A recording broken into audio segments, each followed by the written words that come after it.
नमस्कार मित्रांनो. तुम्हाला इंग्लिश बोलताना डू, डस आणि डिड मध्ये कन्फ्युजन होतो का? उदाहरणार्थ, do you like tea? Does he like tea? Did you like the movie? इथे डू कधी वापरायचं, डस कधी वापरायचं आणि डिड कधी वापरायचं? आणखी एक common confusion, I don't know, he doesn't know, I didn't know. या तिन्ही सेंटेन्सेसमध्ये नो हा वर्ब सेम आहे, पण डू, डज आणि डिड बदलले आहेत. जर तुम्हाला डू, डज आणि डिड अगदी बेसिक पासून सोप्या मराठीमध्ये समजून घ्यायचे असतील तर हा व्हिडिओ शेवटपर्यंत नक्की बघा. आज आपण फक्त रूल्स पाठ करणार नाही, आपण त्यामागचा लॉजिक समजून घेणार आहोत, जेणेकरून रिअल लाईफ इंग्लिश बोलताना डू, डज आणि डिड तुम्हाला नॅचरली वापरता येतील. चला तर मग सुरुवात करूया. सर्वात आधी समजून घेऊया डू म्हणजे काय. डूचे दोन मुख्य युजेस आहेत. पहिला म्हणजे डू हा मेन वर्ब म्हणून वापरला जातो. उदाहरणार्थ, आय डू माय होमवर्क म्हणजे मी माझा होमवर्क करतो. इथे डूचा अर्थ आहे करणे. पण डूचा दुसरा आणि खूप महत्वाचा यूज आहे. डू हा हेल्पिंग वर्ब म्हणूनही वापरला जातो. उदाहरणार्थ, डू यू लाईक टी म्हणजे तुला चहा आवडतो का? इथे डूचा अर्थ करणे असा नाही. इथे डू हा क्वेश्चन तयार करण्यासाठी हेल्पिंग वर्ब म्हणून वापरला आहे. आता प्रश्न येतो, डू कोणासोबत वापरायचं? यासाठी एक सिंपल रूल लक्षात ठेवा. आय, यू, वी आणि दे सोबत डू वापरतो. म्हणजे I do, you do, we do, they do. आता एक्झाम्पल्स पाहूया. डू यू स्पीक इंग्लिश म्हणजे तू इंग्लिश बोलतोस का? डू दे लिव्ह हिअर म्हणजे ते इथे राहतात का? डू वी नीड दिस म्हणजे आपल्याला याची गरज आहे का? नेगेटिव्ह सेंटेन्सेसमध्ये देखील डू वापरतो. आय डोंट लाईक कॉफी, मला कॉफी आवडत नाही. दे डोंट अंडरस्टँड मी, त्यांना मी समजत नाही. इथे डू नॉटचे शॉर्ट फॉर्म आहे डोंट. आता येतो दुसरा महत्वाचा वर्ड, डज. डज हा ही, शी, इट आणि सिंग्युलर पर्सन किंवा सिंग्युलर नेम सोबत वापरतो. म्हणजे ही सोबत डज, शी सोबत डज, इट सोबत डज आणि एखाद्या एकाच व्यक्तीच्या नावासोबतही डज. आता एक्झाम्पल्स पाहूया. डज ही स्पीक इंग्लिश म्हणजे तो इंग्लिश बोलतो का? डज शी वर्क हिअर म्हणजे ती इथे काम करते का? Does your brother play cricket म्हणजे तुझा भाऊ क्रिकेट खेळतो का? आता डू आणि डज मधला फरक अगदी सिंपल आहे. आय, यू, वी आणि दे सोबत डू. ही, शी, इट आणि सिंग्युलर पर्सन सोबत डज. उदाहरणार्थ, डू यू लाईक इंग्लिश? पण डज ही लाईक इंग्लिश? पहिल्या सेंटेन्समध्ये सब्जेक्ट आहे यू म्हणून डू. दुसऱ्या सेंटेन्समध्ये सब्जेक्ट आहे ही म्हणून डज. आणखी एक एक्झाम्पल पाहूया. Do they work here? पण डज शी वर्क हिअर? आता इथे एक खूप कॉमन मिस्टेक पाहूया.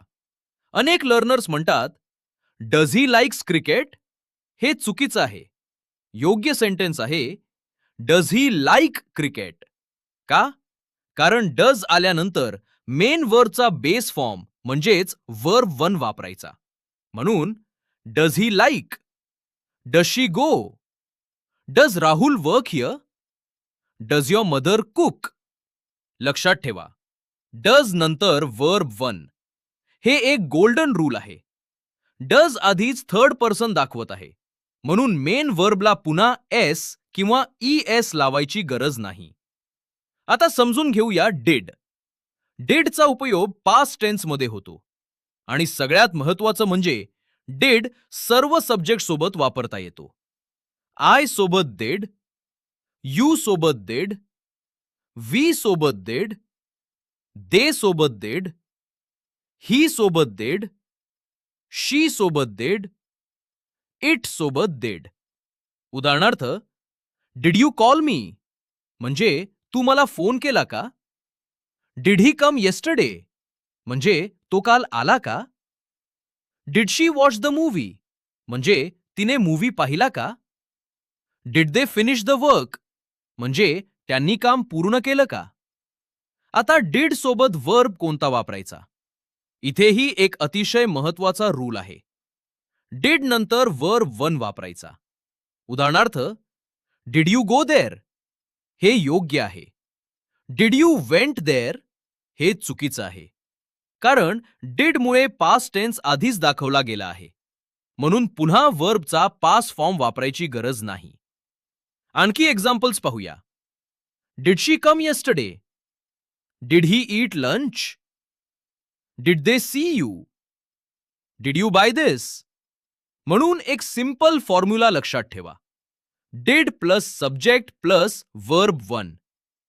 Did you go? Did he come? Did she call? आता डू, डज आणि डिड तिन्ही एकत्र कंपेअर करूया. प्रेझेंट टेन्स मध्ये आय, यू, वी आणि दे सोबत डू, ही, शी आणि इट सोबत डज आणि पास्ट टेन्स मध्ये सर्व सब्जेक्ट सोबत डिड. उदाहरण पहा. Do you work here? तू इथे काम करतोस का? Does he work here? तो इथे काम करतो का? Did he work here? त्याने इथे काम केलं का? म्हणजे प्रेझेंट मध्ये सब्जेक्टनुसार डू किंवा डज बदलतो, पण पास्ट मध्ये सर्वांसोबत डिड वापरतो. आता नेगेटिव्ह सेंटेन्सेस समजून घेऊया.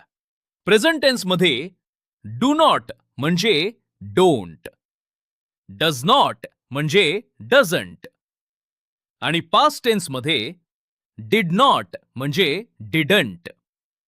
उदाहरण, आय डोंट नो, मला माहित नाही. यू डोंट अंडरस्टँड, तुला समजत नाही. दे डोंट लाईक इट, त्यांना ते आवडत नाही. पण ही डझंट नो, त्याला माहित नाही.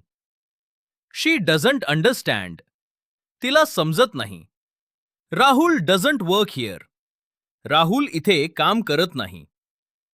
पास्ट मध्ये आय डिडंट नो, मला माहित नव्हतं. ही डिडंट कम, तो आला नाही. शी डिडंट कॉल मी, तिने मला फोन केला नाही. आता क्वेश्चन्स तयार करण्याचा फॉर्म्युला पाहूया.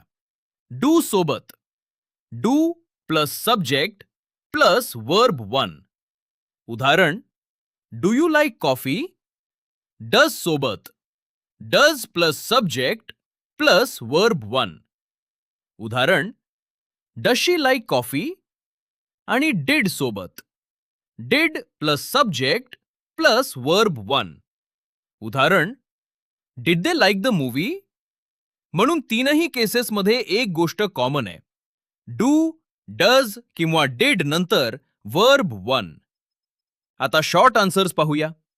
इंग्लिशमध्ये शॉर्ट आन्सर्स खूप कॉमन आहेत. समजा क्वेश्चन आहे, डू यू लाईक टी? तुम्ही म्हणू शकता, येस आय डू किंवा नो आय डोंट. आता क्वेश्चन आहे, does he work here? Answer, yes he does किंवा नो ही डझंट. आणि क्वेश्चन आहे, did you call me? Answer, yes I did किंवा नो आय डिडंट. म्हणून क्वेश्चन मध्ये जो हेल्पिंग वर्ब आहे, शॉर्ट आन्सर मध्येही तोच हेल्पिंग वर्ब वापरता येतो. आता एक इंटरेस्टिंग पॉइंट पाहूया. डू, डज आणि डिड हे फक्त हेल्पिंग वर्ब्स नाहीत, ते मेन वर्ब्स म्हणूनही वापरले जाऊ शकतात. उदाहरणार्थ, I do my work every day. इथे डू म्हणजे करणं. शी डज हर होमवर्क. इथे डज म्हणजे करते. ही डिड हिज जॉब वेल. इथे डिड म्हणजे केला. म्हणून सेंटेन्सच्या कॉन्टेक्स्टनुसार डू, डज आणि डिडचा उपयोग बदलू शकतो. आता डू आणि डिडचा एक ॲडव्हान्स्ड पण खूप युजफुल यूज पाहूया. कधी कधी आपण एखादी गोष्ट जोर देऊन सांगण्यासाठी डू किंवा डिड वापरतो. उदाहरणार्थ, आय डू अंडरस्टँड यू. याचा अर्थ आहे, मला खरंच तुझं म्हणणं समजतं.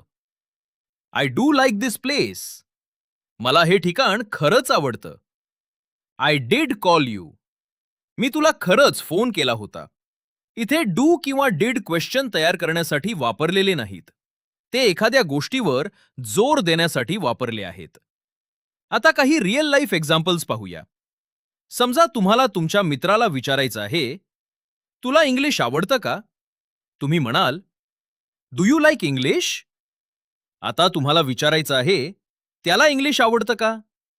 Does he like English? आणि तुला काल इंग्लिश क्लास होती का? Did you have an English class yesterday? आता आणखी 3 एक्झाम्पल्स पाहूया. मी कॉफी पीत नाही. I don't drink coffee. तो कॉफी पीत नाही. He doesn't drink coffee. त्यानं कॉफी प्यायली नाही. He didn't drink coffee. इथे लक्षात घ्या, प्रेझेंटमध्ये डोंट किंवा डझंट आणि पास्टमध्ये डिडंट. आता एक सुपर इझी ट्रिक लक्षात ठेवा. आय, यू, वी आणि दे सोबत डू. ही, शी आणि इट सोबत डज. पास्ट टेन्स मध्ये कोणताही सब्जेक्ट असला तरी डिड. आणि दुसरा गोल्डन रूल, डू, डज किंवा डिड नंतर वर्ब 1. उदाहरण, डू यू गो?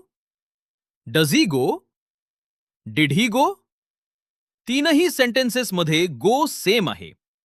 फक्त हेल्पिंग वर्ब आणि सब्जेक्ट बदलले आहेत. तर मित्रांनो, आजच्या व्हिडिओमध्ये आपण डू, डज आणि डिड अगदी बेसिक पासून समजून घेतले. जर हा कॉन्सेप्ट तुम्हाला समजला असेल तर इंग्लिश बोलताना तुमचा कॉन्फिडन्स नक्कीच वाढेल. आता कमेंटमध्ये एक सेंटेन्स लिहा. आय डू किंवा आय डोंट किंवा डिड यू?